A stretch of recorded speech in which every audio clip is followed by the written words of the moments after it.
Hello viewers, যারা class 9 এ পড়ছো আজকে তাদেরকে আমি থার্ড ইউনিট টেস্টের জন্য নিয়ে চলে এসেছি ভূগোলের সাজেশন। হ্যাঁ, তোমরা ঠিকই শুনেছো, আজকে তোমাদের বলে দেবো ভূগোলের কোন কোন চ্যাপ্টারের প্রশ্নগুলো ভালো করে করলে এবং কি কি প্রশ্ন ভালো করে করলে অনায়াসেই তোমরা ভূগোলে 90-তে 90 পাবে। হ্যাঁ, তোমরা ঠিকই শুনেছো, তোমাদের থার্ড ইউনিট টেস্ট পরীক্ষাটা কিন্তু 90-তে হবে। তাই তোমাদের পুরো বইটা নিয়েই পরীক্ষাটা হবে। আমি তোমাদের সিলেবাসটা বলে দিলাম, পুরো বই নিয়েই তোমাদের পরীক্ষা হবে। এবার তোমাদের আমি চারটা ধরে ধরে বলে দেবো কোন প্রশ্নগুলো ভালো করে করবে, যেগুলো পড়লে 90-তে 90 পাওয়া যাবে। ঠিক আছে, তো চলো শুরু করছি। প্রথম চ্যাপ্টার রয়েছে তোমাদের গ্রহরূপে পৃথিবী। দেখো এখান থেকে কি কি পড়বে। পৃথিবীর গোলাকার আকৃতির প্রমাণগুলো কি, দেখবে এটা। ঠিক আছে, বা পৃথিবীর আকার যে অভিগত গোলক তার প্রমাণ কি। যদি পারো ছবিগুলো একবার এঁকে নিও। ভূগোলে কিন্তু ছবিটা তোমাদের মাস্ট, তাই চেষ্টা করবে ছবি এঁকে পড়ার। ঠিক আছে, আর তোমাদের চিন্তার কোনো কারণেই আমি পুরো উত্তর সমেত তোমাদেরকে দেখিয়ে। দেখো পুরো উত্তর, এই একটা বড় প্রশ্ন অ্যান্সার মুখস্থ করলে বা পড়লে সেখান থেকে 2 নম্বরের প্রশ্ন অলরেডি হয়ে যাবে। দেখো বেডফোর্ড লেভেল পরীক্ষা কিন্তু এর এই উত্তর, বাট এর মধ্যে তোমাদের আলাদা করে আর একটা প্রশ্নের অ্যান্সার পড়া হয়ে যাবে। ঠিক আছে, পৃথিবীর আকৃতিতে অভিগত গোলক তার সপক্ষে প্রমাণ, ইম্পর্টেন্ট প্রশ্নটা কিন্তু দেখে নিলে। জিপিএস ও জিপিএস এর রিসিভার বলতে কি বোঝো, ইম্পর্টেন্ট প্রশ্ন, দেখে নাও পুরো উত্তর। প্রত্যেকটা প্রশ্নের উত্তর তোমাদের আমি দেখিয়ে দেব, ভালো করে তোমরা ভিডিওটা দেখবে, তাহলেই হবে। ঠিক আছে, যাদের বই নেই তারা একদম চিন্তা করবে না। তো এর পুরো উত্তর তোমাদের ঠিক এই পর্যন্ত শেষ। পৃথিবীর নিরক্ষীয় ব্যাস মেরু ব্যাসের চেয়ে কতটা বেশি, এরূপ বেশি হওয়ার কারণ কি, দেখে নাও পুরো উত্তর। বইটা আসতে সরিয়ে তোমাদের পুরো উত্তর আমি দেখিয়ে দিলাম। বিগ ব্যাং তত্ত্ব বা বিগ ব্যাং থিওরি সংক্ষেপে ব্যাখ্যা করো, টিকার জন্য ইম্পর্টেন্ট। ওকে, দেখে নিলে। অন্তস্থ গ্রহ ও বহিস্থ গ্রহের মধ্যে পার্থক্য, দেখে নাও ভালো করে। বইটা আস্তে আস্তে সরিয়ে তোমাদের পুরো উত্তর আমি দেখিয়ে দিলাম। শনিকে বলয় গ্রহ কেন বলা হয়, বা শনি গ্রহকে বলয় গ্রহ বলার কারণটা কি। জিওন্ট বলতে কি বোঝো। পৃথিবীকে জলগ্রহ বা নীল গ্রহ বলা হয় কেন। জীবমণ্ডল কাকে বলে। পৃথিবীর সর্বোচ্চ সর্বনিম্ন স্থানগুলো কি কি। ঠিক আছে, কুইপার বেল্ট কি। কুইপার বেল্ট শর্ট কোয়েশ্চেন যেগুলো হাইলাইট করে দেখতে পাচ্ছ, এগুলোই একবার করে জাস্ট রিডিং করে যাবে। তোমাদের প্রথম ইউনিট টেস্ট পরীক্ষাতে কিন্তু এগুলো আমি দিয়েছিলাম অলরেডি, তো শর্ট কোয়েশ্চেন এগুলো বাদ দেওয়ার মতো কিছুই নেই। এগুলো যেগুলো দেখতে পাচ্ছ একবার করে পড়ে নিলেই তোমরা দেখবে পেরে যাবে। এগুলো তোমাদের আগেই কিন্তু পড়া ছিল। ওকে, তাই এখানে কিন্তু কিছু আর বাদ দিলাম না। 1 নম্বরের কোয়েশ্চেন তোমাদের পুরোটাই কিন্তু করতে হবে, যেগুলো এখানে হাইলাইট করে দেখতে পাচ্ছ। ওকে, ভিডিওটা পজ করে একবার পড়ে নিও। যেগুলো আমি বলছি সেগুলো ভালো করে করো, পরীক্ষার হলেই বুঝতে পারবে কেমন কমন পাচ্ছ। কিন্তু একটা কথাই বলবো, এর বাইরে কিছু পড়া দরকার নেই, যা দিচ্ছি সেগুলোই পড়ে যাও। ঠিক আছে, দেখে নিলে। এরপরে চ্যাপ্টার, দ্বিতীয় চ্যাপ্টার পৃথিবীর গতিসমূহ। দেখো কি কি করবে। পৃথিবীর আবর্তন গতির ফলাফল আলোচনা করো। দেখো কি কি আছে, ছোটবেলা থেকে পড়ে আসছো আবর্তন গতির ফলে দিন রাত্রি হয়, তোমরা জানো তাই না। তো এইটার ক্ষেত্রে তোমরা চেষ্টা করবে ছবি এঁকে অ্যান্সার গুলো লেখার। যদি মনে করো টেক্সট বুক থেকে অ্যান্সার করবে, করতে পারো, বাট একটা কথাই বলবো, পয়েন্ট করে করে লিখবে, আর পারলে একটা দুটো করে ছবি এঁকে দেবে, তাহলে লেখাটা বেশি স্ট্যান্ডার্ড হবে। এই চ্যাপ্টারের বড় প্রশ্ন এটাই, ভালো করে করবে জোর দিয়ে। দেখে না পুরো উত্তর, বইটা আস্তে আস্তে সরিয়ে তোমাদের পুরো উত্তর আমি দেখিয়ে দিলাম। ঠিক আছে, আবর্তন গতির ফলাফল, আর এদিকে রয়েছে বার্ষিক গতি কাকে বলে, বার্ষিক গতির ফলাফল কি। এই দুটো প্রশ্ন খুবই গুরুত্বপূর্ণ এই অধ্যায়। দেখে না ভালো করে। পরিক্রমণ গতির ফলাফলের উত্তর, ঋতু পরিবর্তন হয়, এটা সব থেকে বড় ব্যাপার। ঠিক আছে, এই ঋতু পরিবর্তনে যে ছবিটা দেখতে পাচ্ছ, এটা ভালো করে এঁকে দেবে অ্যান্সার লেখার সময়। তারপর রয়েছে রবি মার্গ, সমস্ত কিছু কিন্তু রয়েছে, এগুলো কিন্তু ভালো করে পড়বে। তোমাদের একটা যে সাজেস্ট করতে পারি, টেক্সট বুকটা ফলো করো। টেক্সট বুকটা ফলো করলে সেখান থেকে সমস্ত উত্তর ভালো করে পেয়ে যাবে। তো এই হচ্ছে এর উত্তর। পরিক্রমণ গতির কারণে দিন রাত্রির যে হ্রাস বৃদ্ধি, সেটা চিত্র সহ আলোচনা করো। দেখো আবার দিয়েছে তোমাদের কোয়েশ্চেনটা, বাট এখানে আবার উল্লেখ করে দিয়েছে চিত্র সহ, এটাও তোমরা কিন্তু করবে। ঠিক আছে, এখানে কিছুটা চিত্র দেওয়া রয়েছে, তোমাদের টেক্সট বুকেও চিত্র দেওয়া রয়েছে, যেটা খুশি আঁকতে। আর একটা কথাই বলবো, লেখার ধরনটা কিন্তু বই যেভাবে লেখার থাকে সেইভাবেই লেখার প্র্যাকটিস করো, কারণ এখন তোমরা উঁচু ক্লাসে উঠেছো, নেক্সট বার তোমার ক্লাস 10-এ উঠবে, তো লেখার ধরন তোমাদের কিন্তু এখন চেঞ্জ করতে হবে। এক্সামিনাররা কিন্তু লেখার প্যাটার্ন দেখেও কিন্তু নাম্বার একটু বেশি দেয়। ঠিক আছে, তাই তোমাদের কিন্তু এখন সেটা মাথায় রেখে করতে হবে লেখাগুলো। তো এর পুরো উত্তর তোমাদের ঠিক এই পর্যন্ত শেষ হলো। আবর্তন গতি অনুভব করতে পারি না কেন? আমরা যে পৃথিবীর আবর্তন গতি হয় সেটা কেন অনুভব করতে পারি না? করবে। জাপানকে উদীয়মান সূর্যের দেশ বলা হয় কেন? করবে। পৃথিবীর আবর্তন গতির বেগ নিরক্ষরেখা থেকে মেরুর দিকে ক্রমশ কমতে থাকে, কারণটি কি? করবে। ঠিক আছে, এর উত্তর এই পর্যন্ত শেষ হলো। কোরিওলিস বল বলতে কি বোঝো? করবে। দেখে না পুরো উত্তর। পুরো উত্তর তোমাদের ঠিক এই পর্যন্ত শেষ হলো। তারপরে দেখো রয়েছে সূর্যের দৈনিক আপাত গতি কাকে বলে। খুব সুন্দর ছবির আকার এখানে উত্তরগুলো করে দেওয়া আছে, একবার পড়লেই বুঝতে পারবে। ঠিক আছে, রবি মার্গ বা সূর্যের আপাত বার্ষিক গতি বলতে কি বোঝো? করবে। অধিবর্ষ বা লিপিয়ার বলতে কি বোঝো? এটাও তোমাদের পড়া আছে, জানা আছে। অপসুর ও অনুসুর বলতে কি বোঝো? ক্লাস 7-এও তোমরা এটা পড়েছিলে। অপসুর অনুসুর অবস্থান। মেরু প্রভা বা মেরু জ্যোতি সম্পর্কে যা জানো লেখো। করবে। সূর্যের নয়, পৃথিবীর আবর্তন গতি ও পরিক্রমণ গতির মধ্যে পার্থক্য দেখে নাও ভালো করে। পুরো উত্তর তোমাদের আমি দেখিয়ে দিলাম, দেখে নিও। শর্ট কোয়েশ্চেন দেখে নাও। 1530 খ্রিস্টাব্দে কে প্রথম বলেন পৃথিবী সূর্যের চারিদিকে ঘুরছে? Nicolas Copernicus. তারপর পৃথিবীর কোথায় আবর্তনের বেগ প্রায় শূন্য?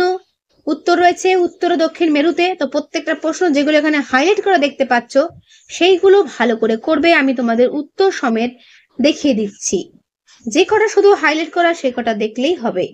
ওকে, দেখে নিলে? ভালো করে দেখে নাও। ফাইনালি এক্সাম তোমাদের পুরো বই নিয়েই হবে। যারা ভাবছো যে একটা দুটো চ্যাপ্টার নিয়ে হবে তা কিন্তু নয়। 90তে পরীক্ষা, ভাবতে পারছো 90। তো সেই 90 নাম্বার জন্য অ্যান্সার তোমাদের কিন্তু এই পুরো বইটা থেকেই পড়ে রাখতে হবে। কিন্তু একটা জিনিস দেখো, এগুলো তোমাদের পড়া হয়ে গেছে, প্রথম ইউনিটের পরীক্ষাতে এগুলো তোমাদের কিন্তু জানা। তাই এইগুলো তোমাদের বেশি একটা যে এফেক্ট করবে তা কিন্তু আমার মনে হয় না। একবার করে দেখলেই তোমাদের কিন্তু পুরো প্রশ্ন উত্তরগুলো মনে পড়ে যাবে। ঠিক আছে, এগুলো খুবই সহজ। জাস্ট বলতে পারো ফাইনাল এক্সাম মানে হচ্ছে পুরো বইটা রিভিশন। ওকে, এরপরে চলে এসো 3 নম্বর অধ্যায়, পৃথিবী পৃষ্ঠে কোন স্থানের অবস্থান নির্ণয়। এখান থেকে বড় প্রশ্ন করবে, আন্তর্জাতিক তারিখ রেখা বলতে কি বোঝো? আন্তর্জাতিক তারিখ রেখার প্রয়োজনীয়তা কি? দেখে না পুরো উত্তর। খুব ইম্পর্টেন্ট একটা বড় প্রশ্ন এখান থেকে। এই চ্যাপ্টারে কিছু অঙ্ক দেয় তোমাদের, সেটাও দেখিয়ে দেবো কোনগুলো কোনগুলো করবে। তো এই পর্যন্ত উত্তর শেষ হলো। অনুরূপ প্রশ্ন কি হতে পারে এখান থেকে একবার দেখে। গ্রিনিচের যখন দুপুর 12টা তখন ভারতের প্রমাণ সময় কত? এই অঙ্কটা করবে। এই একই ধরনের অঙ্ক তোমাদের কিন্তু পরীক্ষাতে দিতে পারে। সিডনিতে অনুষ্ঠিত অলিম্পিকের সকাল 6টায় অনুষ্ঠিত হকি ম্যাচ দূরদর্শনে সম্প্রচারিত হয়েছিল কলকাতায় এততে কোন সময় সেটি দেখা গিয়েছিল? ভালো করে করবে, এইটাও করবে।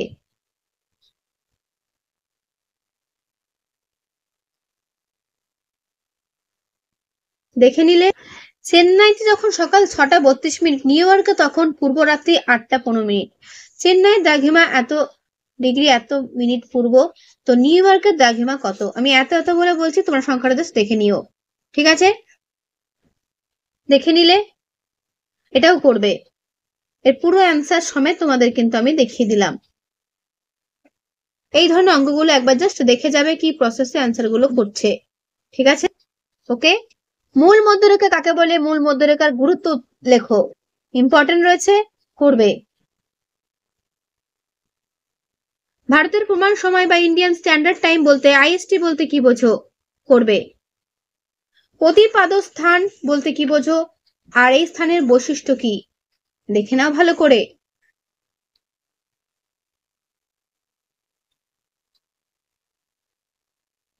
এই পর্যন্তের উত্তর শেষ হলো। গ্রিনিচ প্রমাণ সময় কাকে বলে বা গ্রিনিচ প্রমাণ সময় নির্ণয়ের কারণ কি? দেখে নাও। বইটা আস্তে আস্তে সরিয়ে তোমাদের পুরো উত্তর আমি কি করছি দেখিয়ে দিচ্ছি। ঠিক আছে, তারপরে প্রশ্ন, অক্ষরেখা ও দ্রাঘিমা রেখার মধ্যে পার্থক্য। এটাও ভালো করে করবে। দেখে নাও পুরো উত্তর। বইটা সরিয়ে তোমাদের আমি পুরো উত্তর কিন্তু দেখিয়ে দিলাম।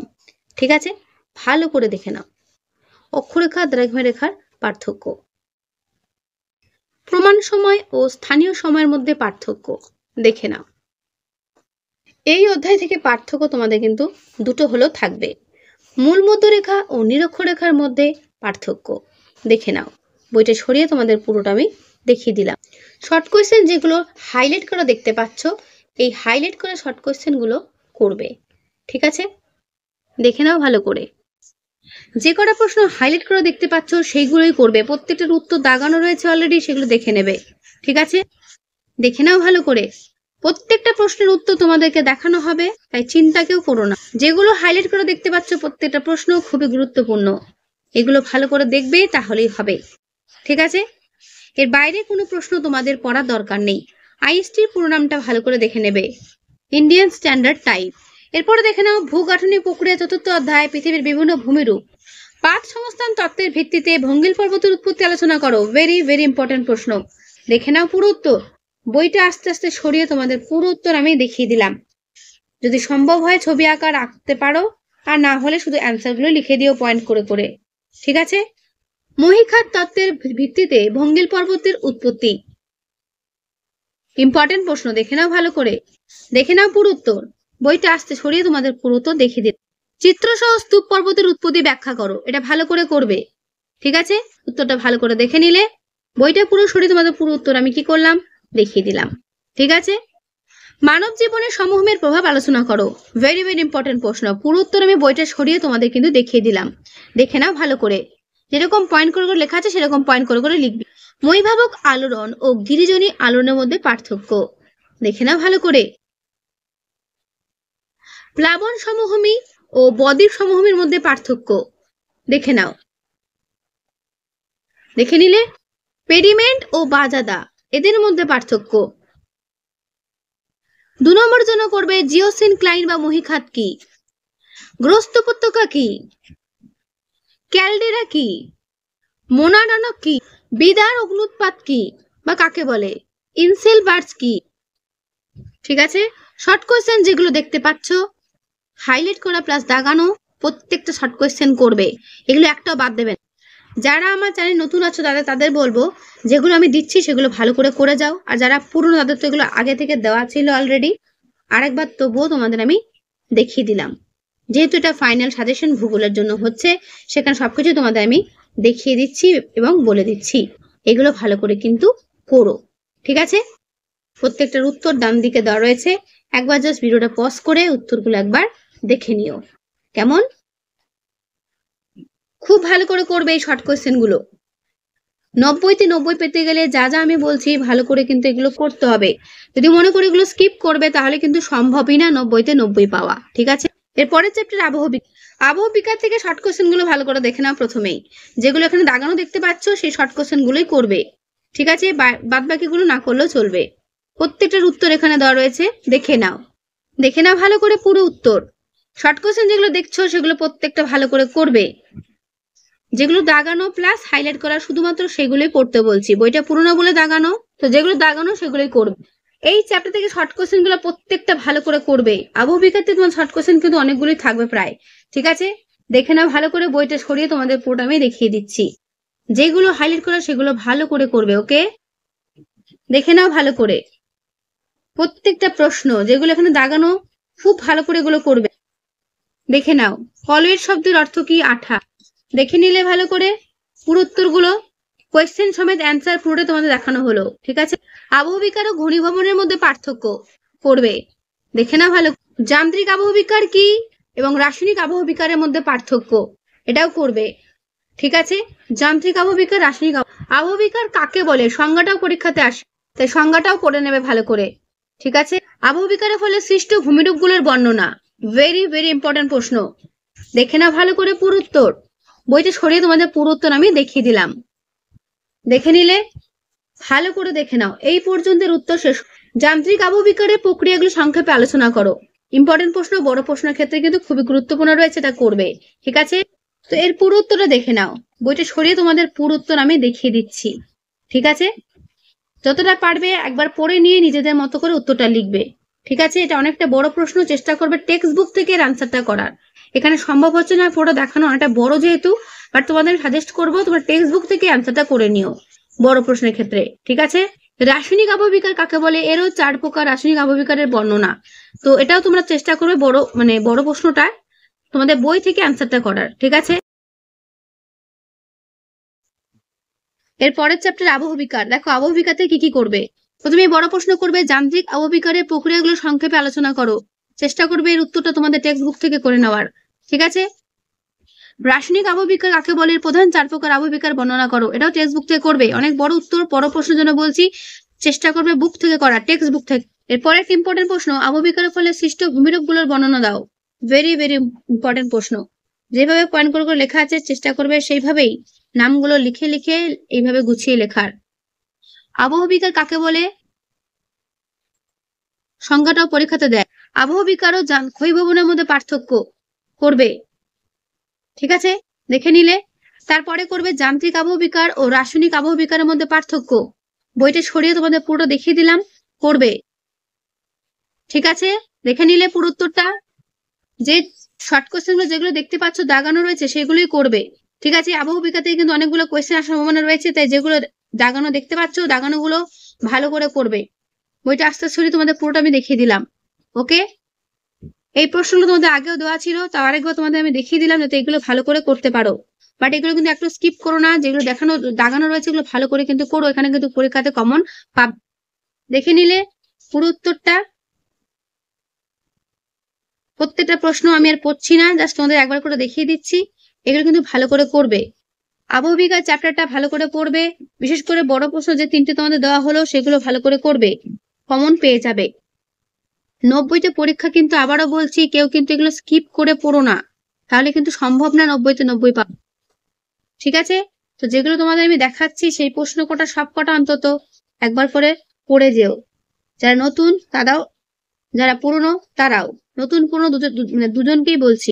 তো এই হলো পুরো আবহবিকারের পুরো টোটাল প্রশ্ন, ঠিক আছে। এগুলো ভালো করে করো, ওকে। এর পরের চ্যাপ্টার দুর্যোগ ও বিপর্যয়। দেখো কি কি করবে।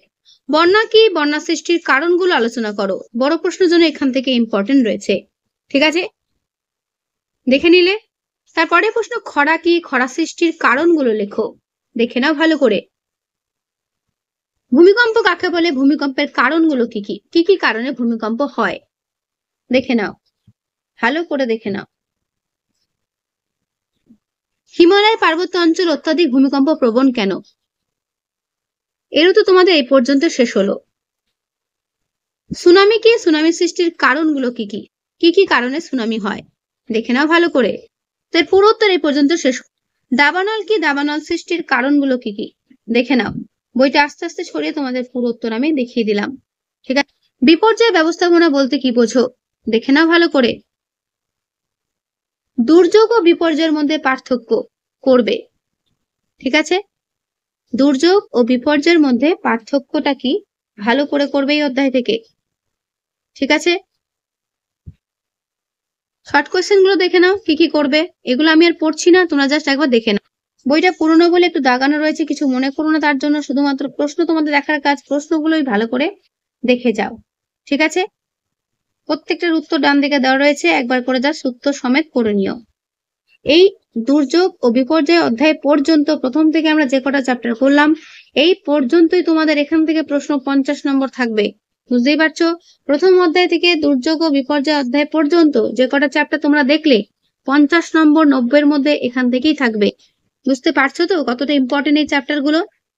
তোমরা অনেকে হয়তো ভাবছো ম্যাম পুরোনো প্রশ্নগুলো কেন দিচ্ছি, বারবার করে বলছি তোমাদের 90 পরীক্ষা হবে ঠিকই, বাট 90-এর মধ্যে কিন্তু ফার্স্ট ইউনিট টেস্ট ও সেকেন্ড ইউনিট টেস্টও কিন্তু সব মিলিয়ে মিশিয়েই পরীক্ষাটা হবে। তাই যেগুলো আমি দেখাচ্ছি সেগুলো ভালো করে করে যেও। এরপরে চলো সপ্তম অধ্যায় ভারতের সম্পদ, কি কি করবে দেখে না। প্রথম প্রশ্ন, সম্পদ সংরক্ষণ বলতে কি বোঝো, সম্পদ সংরক্ষণের পদ্ধতিগুলো আলোচনা করো, দেখে নাও পুরো উত্তর। এখানে পয়েন্ট করে করে যেভাবে লেখা রয়েছে চেষ্টা করবে সেইভাবে পুরো পয়েন্ট করে করে লেখার, দেখে নাও। বইটা সরিয়ে তোমাদের পুরো উত্তরটা আমি দেখিয়ে দিলাম। নিরপেক্ষ সামগ্রী কাকে বলে, সম্পদ সংরক্ষণের প্রয়োজনীয়তা, বইটা আস্তে আস্তে সরিয়ে তোমাদের পুরো উত্তর আমি দেখিয়ে দিলাম। এর পরের প্রশ্ন, নিরপেক্ষ সামগ্রী থেকে সম্পদ কিভাবে সৃষ্টি হয়, অথবা কোন নিরপেক্ষ বস্তু সম্পদ হয়ে ওঠার শর্তগুলো কি কি।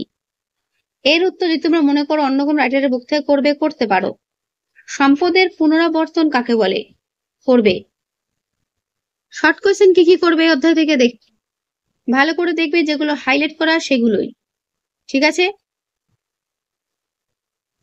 দেখে নিলে বইটা সরিয়ে তোমাদের পুরো উত্তরটা আমি ভালো করে দেখিয়ে দিলাম, তাই প্রত্যেকে ভালো করে দেখে নাও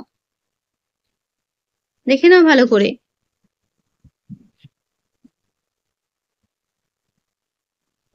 প্রত্যেকটা প্রশ্নের উত্তর তোমাদের দেখানো রইল। আকরিক লোহার গুরুত্ব ও ব্যবহার, ঠিক আছে, এর পুরো উত্তর তোমাদের ঠিক এই পর্যন্ত। খনিজ তেলের ব্যবহার ও গুরুত্ব করবে। তোমাদের একটা কথাই বলবো, বড় প্রশ্নের আনসার কিন্তু পয়েন্ট করে করে তোমরা কিন্তু লিখো, ঠিক আছে, পয়েন্ট করে করে। জীবাশ্ম জ্বালানি কাকে বলে, এটি কিভাবে সৃষ্টি, ওএনজিসি কি, ওপেক কি, ওপেকের পুরো নাম সহ বৈশিষ্ট্যটা ভালো করে পড়ে নিও। শর্ট কোয়েশ্চেন দেখে নাও কি কি করবে এই অধ্যায় থেকে। প্রত্যেকটা শর্ট কোয়েশ্চেনের উত্তর তোমাদের ডান দিক করে দেওয়া রইল, দেখে নিও, ঠিক আছে। আর যেগুলো আমি তোমাদের দিলাম সেগুলো প্রত্যেকটা কিন্তু ভালো করে করো, এটাই আমার রিকোয়েস্ট তোমাদের প্রত্যেকের কাছে, ঠিক আছে। প্রত্যেকটা প্রশ্নের উত্তর তোমাদের সামনে তুলে ধরেছি উত্তর সমেত, তাই একটু ভালো করে তোমরা কিন্তু দেখে নিও, ঠিক আছে। প্রচলিত শক্তির সুবিধা অসুবিধা উল্লেখ করো, দেখে নিলে পুরো উত্তর, এবং অপ্রচলিত শক্তির সুবিধা অসুবিধাগুলো উল্লেখ করো, দেখে নাও এর উত্তর। বইটা সরিয়ে তোমাদের পুরো উত্তর আমি দেখিয়ে দিলাম। পূর্ব ভারত অধিকাংশ তাপবিদ্যুৎ কেন্দ্র গড়ে ওঠার কারণগুলো কি কি, দেখে নাও ভালো করে। কি কি কারণে পূর্ব ভারতে অধিকাংশ তাপবিদ্যুৎ গড়ে উঠেছিল, পয়েন্ট ধরে ধরে লিখ। দক্ষিণ ভারতের নদ নদীগুলো জলবিদ্যুৎ উৎপাদনের পক্ষে অনুকূল হওয়ার কারণগুলো বর্ণনা করো, দেখে নাও ভালো করে। পুরো উত্তরটা সরিয়ে তোমাদের দেখিয়ে দিলাম। প্রচলিত শক্তি ও অপ্রচলিত শক্তির মধ্যে পার্থক্য, দেখে নাও, করবে। শর্ট কোয়েশ্চেন যেগুলো হাইলাইট করে দেখতে পাচ্ছ এগুলোই করবে। বইটি সরিয়ে তোমাদের পুরো উত্তর আমি দেখিয়ে দিলাম, যেগুলো এখানে হাইলাইট করে দেখতে পাচ্ছ সেগুলোই ভালো করে করবে, ঠিক আছে। ভেরি ভেরি ইম্পর্টেন্ট প্রশ্ন। এরপরে রয়েছে পশ্চিমবঙ্গ, দেখো কি কি করবে। পশ্চিমবঙ্গ থেকে আগে শর্ট কোয়েশ্চেন গুলো ভালো করে করবে। শর্ট কোয়েশ্চেন দেওয়ার সম্ভাবনা কিন্তু এখান থেকে বেশি পরিমাণে রয়েছে, ঠিক আছে। দেখে নিলে প্রত্যেকটা প্রশ্নের উত্তর তোমাদের 3 বিঘা করিডোর করবে। পশ্চিমবঙ্গের ভূপ্রাকৃতিক অঞ্চল, বড় প্রশ্নের জন্য ইম্পর্টেন্ট রয়েছে, এই অ্যান্সার তোমাদের বই থেকে করবে। পশ্চিমবঙ্গের নদ নদীর সংক্ষিপ্ত বিবরণ, অথবা বরফ গলা জলে পুষ্ট নদীগুলোর বিবরণ দাও। ভেরি ভেরি ইম্পর্টেন্ট প্রশ্ন। এই পর্যন্ত উত্তর শেষ হল। পশ্চিমবঙ্গের বহুমুখী জলের যে বহুমুখী ব্যবহার আলোচনা করে জলসম্পদের প্রভাব বর্ণনা করো, দেখে নাও, ভালো করে দেখে নাও। যেরকম পয়েন্ট করে করে দেখছো সেরকম করে পয়েন্ট করে করে করবে, ঠিক আছে। দেখে নিলে পুরোটা ভালো করে দেখে নাও। পশ্চিমবঙ্গের জলবায়ুর বৈশিষ্ট্য আলোচনা করো, কি কি জলবায়ু রয়েছে, অর্থাৎ জলবায়ুতে কি কি বৈশিষ্ট্য রয়েছে সেটা, ঠিক আছে, ভালো করে দেখবে প্রশ্নটা। ভাঙর ও খাদারের মধ্যে পার্থক্য করবে। ম্যানগ্রোভ উদ্ভিদ, অরণ্য সংরক্ষণের প্রয়োজনীয়তা। পশ্চিমবঙ্গের জলবায়ুতে মৌসুমী বায়ুর প্রভাব আলোচনা করো। পশ্চিমী ঝঞ্ঝা, ভাবর কাকে বলে, তাল কাকে বলে। বরেন্দ্র ভূমি বা বারিন্দ্র কাকে বলে। ত্রাসের নদী কাকে বলে, কেন বলে। বাদা ও আবাদা কি। এখানে যে সমস্ত শর্ট কোয়েশ্চেন গুলো দেখতে পাচ্ছ এগুলো প্রত্যেকটা প্রশ্ন ভালো করে দেখবে, ঠিক আছে। এগুলো তোমাদের আগেও দেওয়া ছিল, তবু আরেকবার দেখে নাও ভালো করে।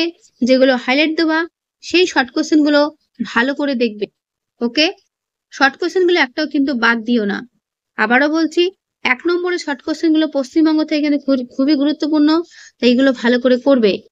এর পরের চ্যাপ্টার রয়েছে মানচিত্র স্কেল। মৌজা বা ক্যাডাস্ট্রাল মানচিত্র বলতে কি বোঝো, করবে। মানচিত্রের গুরুত্ব ব্যবহার, দেখে নাও ভালো করে। মানচিত্রের গুরুত্বটা ভালো করে করবে। ভূগোল শিক্ষায় মানচিত্রের গুরুত্ব কি, এটাও ইম্পর্টেন্ট রয়েছে। এই পর্যন্তের উত্তর শেষ হলো। স্কেল কাকে বলে, স্কেলের শ্রেণীবিভাগ করো, বিভিন্ন প্রকার স্কেলের সংক্ষিপ্ত পরিচয় দাও। এই একটা প্রশ্ন করলে তোমাদের অনেক রকম স্কেলের উত্তর একটা প্রশ্নের মধ্যে হয়ে, তো এর উত্তর তোমাদের ঠিক এই পর্যন্ত শেষ হলো। মানচিত্র স্কেলের ব্যবহারগুলো কি কি, মানচিত্র আঁকার জন্য স্কেলের প্রয়োজন হয় কেন, ক্ষুদ্র স্কেল মানচিত্র ও বৃহৎ স্কেল মানচিত্রের মধ্যে পার্থক্য করবে, মৌজা মানচিত্র ও ভূবৈচিত্র্য সূচক মানচিত্রের মধ্যে পার্থক্য করবে। এই পার্থক্যগুলো কিন্তু ভালো করে দেখে নিও, ঠিক আছে? আমি চেষ্টা করছি তোমাদের পুরো বইটা সরিয়ে পুরো পার্থক্যটা এক ঝলক দেখিয়ে দিতে। রৈখিক স্কেল কি, ছবি সহ, এবং ভগ্নাংশ সূচক স্কেল কি, ছবি সহ যদি পারো। কনিক স্কেল বা ডায়াগোনাল স্কেল কি, বিবৃতিমূলক স্কেল কি, উদাহরণ সহযোগে বিবৃতিমূলক স্কেলের ধারণা দাও। তোমাদের ম্যাপ পয়েন্টিং দিতে পারে।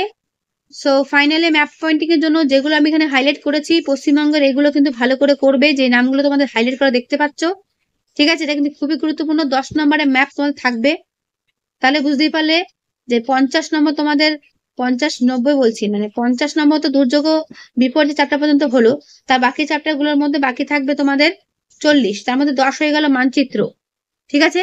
মানচিত্র থাকবে 10, আর বাদ বাকি যে 3টে চ্যাপ্টার রয়েছে, ভারতের সম্পদ, পশ্চিমবঙ্গ, হ্যাঁ, আর মানচিত্র টোটাল মিলে থাকবে তোমাদের 40। তো 10 মানচিত্র হয়ে গেল, তাহলে পশ্চিমবঙ্গ আর ভারতের সম্পদ থেকে থাকবে তোমাদের 30। তো এগুলো মেনটেন করে তোমাদের কিন্তু করতে হবে ছক করে করে, বুঝতেই পারছো? তো পশ্চিমবঙ্গ থেকে এই নামগুলো ভালো করে দেখবে যেগুলো আছে। কিভাবে দেখবে, পশ্চিমবঙ্গ ম্যাপটা খুলে যেখানে নামগুলো রয়েছে সেই জায়গাটা চিহ্নিতকরণ করে রাখবে, দিয়ে একটা ব্ল্যাঙ্ক পশ্চিমবঙ্গের ম্যাপ নিয়ে আসবে, যেখানে পুরো ফাঁকা থাকবে ম্যাপটা আর কি, পশ্চিমবঙ্গে আঁকা থাকবে, ম্যাপের ছবি দেওয়া থাকবে, বাট সেই নামগুলো তোমাদের চিহ্নিতকরণ করতে হবে। দেখে নিলে যে নামগুলো এখানে হাইলাইট করে দেখতে পাচ্ছ, সেই নামগুলো খুব ভালো করে চিহ্নিতকরণ করে রাখবে, আগে থেকে প্র্যাকটিস করবে, এর মধ্যেই কমন পেয়ে যাবে। তোমাদের 10 নম্বর ক্যারি করতে গেলে কিন্তু এই হাইলাইট করা নামগুলো কিন্তু বাড়িতে প্র্যাকটিস করতে হবে প্রত্যেকেরই। জাস্ট ছবিতে তোমাদের দেখাতে হবে কোন পয়েন্টে বা কোন জায়গাটা এই জিনিসগুলো রয়েছে, ঠিক আছে? সব পশ্চিমবঙ্গের, হয় ভারতের ম্যাপ দেবে নতুবা পশ্চিমবঙ্গের ম্যাপ দেবে, যে কোনো একটা ম্যাপ দিয়ে তোমাদের এই নামগুলো চিহ্নিতকরণ করতে বলবে। তাই এগুলো কিন্তু ভালো করে যেগুলো হাইলাইট করে দেখতে পাচ্ছ সেগুলো ভালো করে করবে। দেখে নিলে চিন্তার কোনো কারণেই, আমি যেগুলো তোমাদের হাইলাইট করে দিচ্ছি সেগুলোই বাড়িতে দেখো। এরপর দেখো ভারতের ম্যাপে কোনগুলো করবে, দেখে নিলে যেগুলো হাইলাইট করে দেখতে পাচ্ছ প্রত্যেকটাই কিন্তু গুরুত্বপূর্ণ। এটা কিন্তু ভারতের ম্যাপে তোমাদের প্র্যাকটিস করতে হবে, ভারতের ম্যাপে দেখতে হবে কোথায় কোন জায়গাটা রয়েছে, ঠিক আছে? তো ক্লাস 9 এর ভূগোলের এই হলো পুরো সাজেশন প্লাস প্রশ্নোত্তর ফাইনাল 90 এর জন্য। কেমন লাগলো অবশ্যই কমেন্টে জানিও, ভালো লাগলে লাইক করো, বন্ধুদের কাছে অবশ্যই শেয়ার করে দিও, ঠিক আছে? যত পারো বন্ধুদের কাছে শেয়ার করে দিও। হ্যাঁ, ভিডিওটা অনেকটা বড় হয়ে গেছে তোমাদের উত্তর সময় দেখানোর কারণে, উত্তর না দেখালে হয়তো এতটা বড় হতো না, আর উত্তর তোমাদের আমি দেখিয়ে দিলাম, তোমাদের অনেকের কাছে বই থাকে না বলে, তাই ভালো করে কিন্তু পড়ে নিও, যেগুলো আমি দিলাম এগুলো ভালো করে করো, পরীক্ষাতে এর মধ্যেই কমন পাবে। তাহলে আজকের এই ভিডিও আমি এখানেই শেষ করছি, দেখাবে নেক্সট ভিডিওতে। ভালো থেকো।